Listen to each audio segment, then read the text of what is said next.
We cannot afford to just cruise along and think that the status quo is sufficient.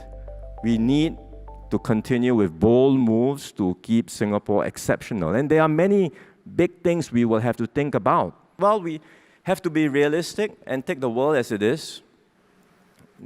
And not much we can do to change these large, powerful forces.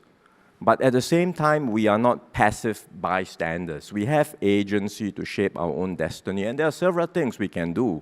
The trade and investment relationship with America, even with the tariffs, remain important. It's not ideal, but we can live with it. We would prefer to have zero tariffs, of course, but if it's the baseline rate, then we are at the lowest category. We can live with it, and we can still do business, and there will still be many opportunities for trade and investments with the US, because whatever is happening in America now, the economy is still resilient, and there are still tremendous innovation happening in American companies. And so there will still be opportunities there. But there is so much potential for us, so much more we can do to bring ASEAN closer together, to bring down barriers. The tariffs amongst ASEAN are practically zero, but all the businesses here who have operated in ASEAN know that it's not just about tariffs. There are many non-tariff barriers that are makes it extremely hard for businesses to navigate the region. And there's so much more we can do to offer a single market, to make operations seamless across Southeast Asia, and so much potential. ASEAN's per capita GDP today is $6,000. It's very low, average. If ASEAN's per capita GDP gets to something like $10,000 or more, it's a complete game changer for the region. With technology, it is not just about cutting-edge frontier, it's about broad-based adoption. And we'll have to think hard about how we do that for AI today. You can use AI, but most of us use AI the way we use Google.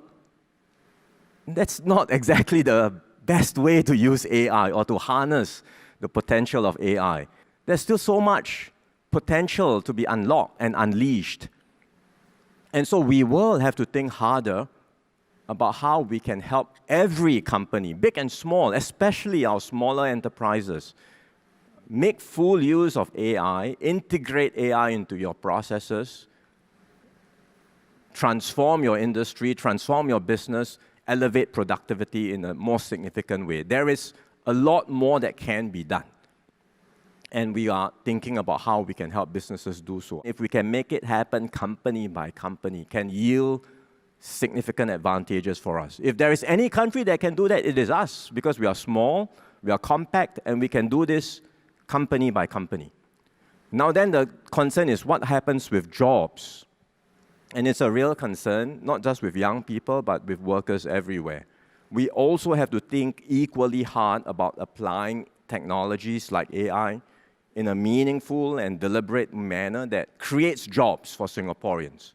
It's up to us. And again, we can do it in Singapore because we have the ability as a compact system with our strong tripartite partnership, with the relationship we have with employers and unions to discuss before the technology is rolled out, to think about how we redesign jobs, how we retrain workers, how we pace out the technological changes. And that's what we must do in Singapore. Not just rush headlong into AI.